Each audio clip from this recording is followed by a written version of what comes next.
Bom dia, meus irmãos, tudo bem com vocês? É uma alegria mais uma vez conversar com vocês nessa terça-feira, dia 14 de junho.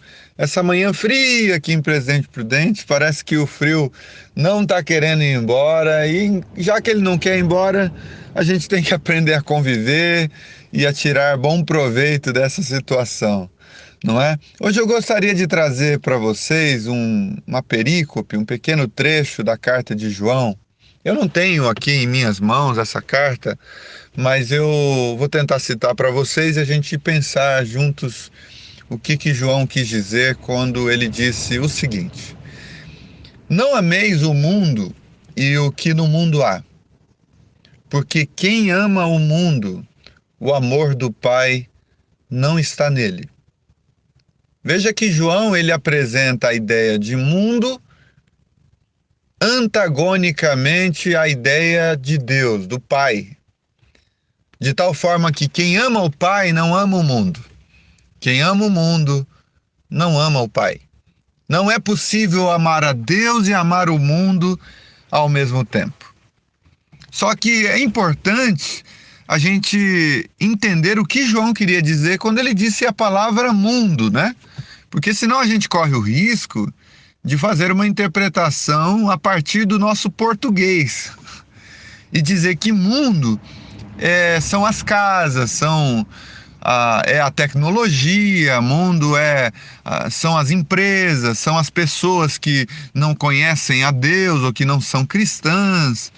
Ou então a gente corre o risco de dizer que mundo é tudo que não é produzido por discípulos de Jesus. A gente começa a dizer, música do mundo, ou seja, a música que não é produzida por religiosos, o filme do mundo, ou seja, filme que não possui um conteúdo religioso. Então não é nada disso que João quer dizer nesse texto. E ele próprio vai explicar o que ele quer dizer quando ele diz a palavra mundo. Então veja só, vou repetir o primeiro trecho. Não ameis o mundo e nem o que no mundo há. Porque quem ama o mundo, o amor do Pai não está nele. E ele continua dizendo, porque tudo o que há no mundo, ou seja, a concupiscência da carne, a cobiça dos olhos e a ostentação dos bens, não vem do Pai, mas do mundo. Veja que nesse segundo trecho, nessa segunda parte desse trecho que eu colhi para a nossa reflexão, João vai significar o que é mundo. Mundo para João é aquilo que consiste no que é oposto à vontade de Deus, e ele cita o que ele entende como sendo oposto à vontade de Deus: a concupiscência da carne, a cobiça dos olhos e a ostentação dos bens. João não está tratando carne aqui no sentido agnóstico do século I, quando o pessoal acreditava que tudo que é material, físico, palpável, é mal. E tudo que é imaterial, que é transcendente à matéria, é bom. Não é essa a leitura que ele está fazendo. Até porque Paulo, ele trouxe para a gente a ideia de que as coisas materiais, a forma como a gente lida com as coisas materiais, agrada a Deus, glorifica a Deus, cultua a Deus. Quando ele disse, quer comais, quer bebais, quer façais qualquer outra coisa, façais tudo para a glória de Deus, ele está dizendo, olha, quando vocês comem, isso não é mal, isso não é perverso, façam isso para a glória de Deus. O próprio Jesus não tratava a materialidade nessa visão negativa de que tudo que é material é maligno, tanto que ele tomou o pão, repartiu, deu graças, deu aos seus discípulos, ele repartiu o pão e o peixe para a multidão, ele transformou água em vinho, ele celebrava a vida na sua materialidade como um culto ao Pai. Não é nessas categorias que João está entendendo carne. Ele está falando de concupiscência da carne.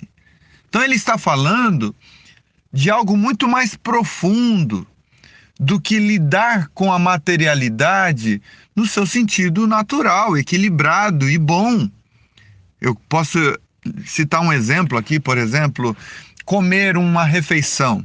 É maravilhoso, é prazeroso, é bom. Além de trazer prazer ao nosso paladar, também nos satisfaz, também mantém a nossa vida viva, né? Mantém a nossa vida, isso é redundância, mas mantém a chama da nossa vida acesa.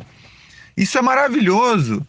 Nós não devemos nos sentir maus por participar de uma refeição, dar graça, ter prazer nisso.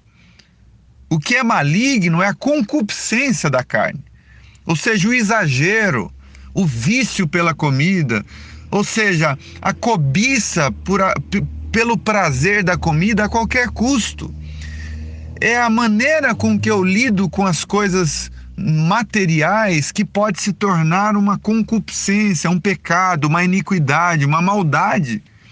Quando eu permito que os meus apetites insaciáveis venham à tona o tempo todo e eu viva em prol desses apetites, é disso que João está falando, é isso que João chama de mundo, a concupiscência da carne, o pecado da carne, a busca gulosa e desenfreada por aquilo que é material.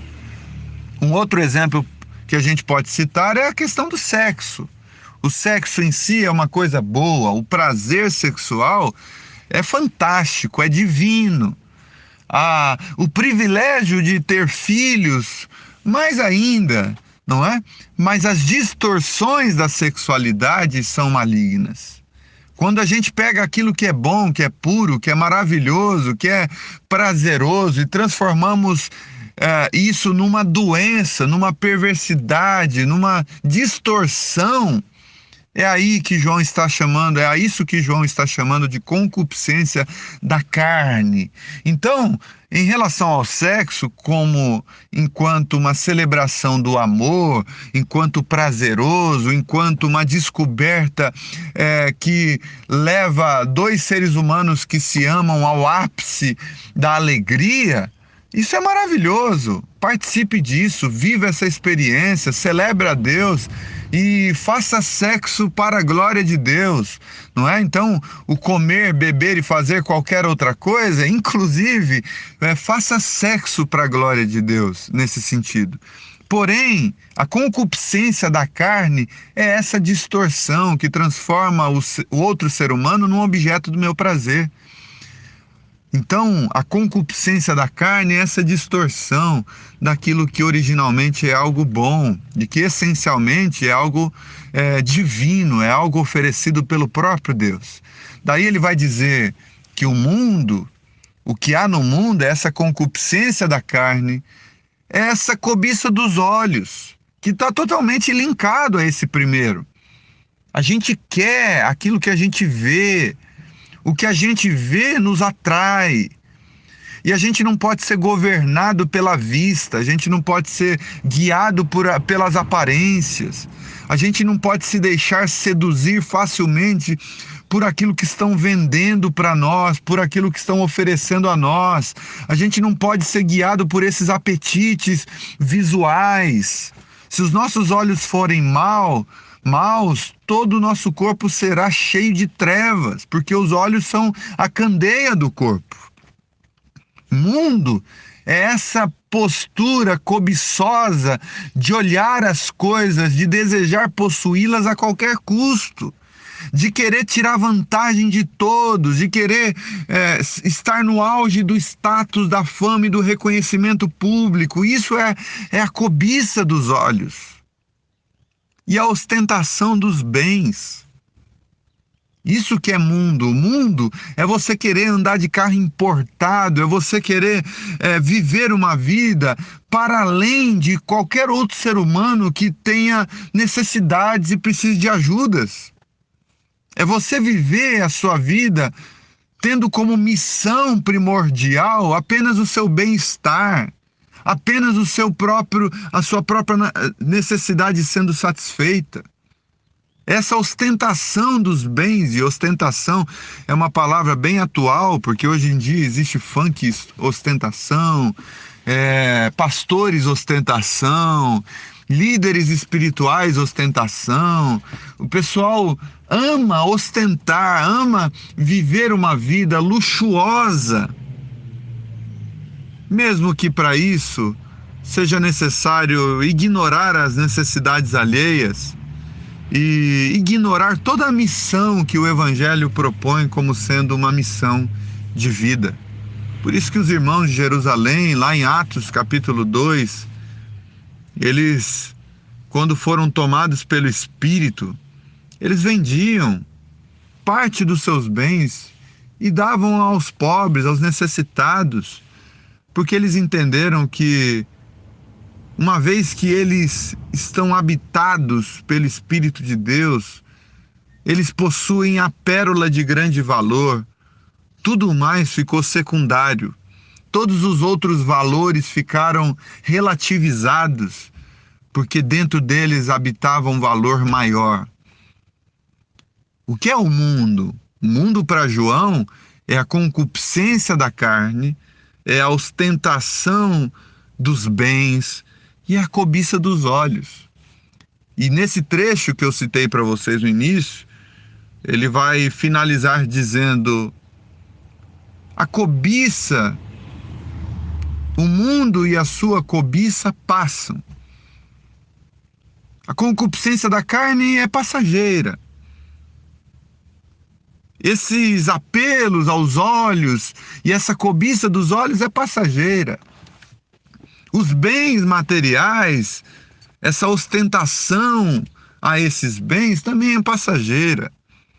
Se você focar nisso a sua vida, se você viver em prol disso, você está construindo uma base que é temporária, que vai passar, que não tem sustentação, que não é infinita, que não é eterna, que não é durável. Mas João termina dizendo: mas aquele que faz a vontade do Pai, este permanece para sempre. A verdadeira base de sustentação da vida de um indivíduo é fazer a vontade do Pai. Essa é a verdadeira base. Então, não ame o mundo, meu irmão, nem o que nele há. A cobiça, a ostentação, essas coisas que estão tão presentes na vida daqueles que se dizem discípulos de Jesus.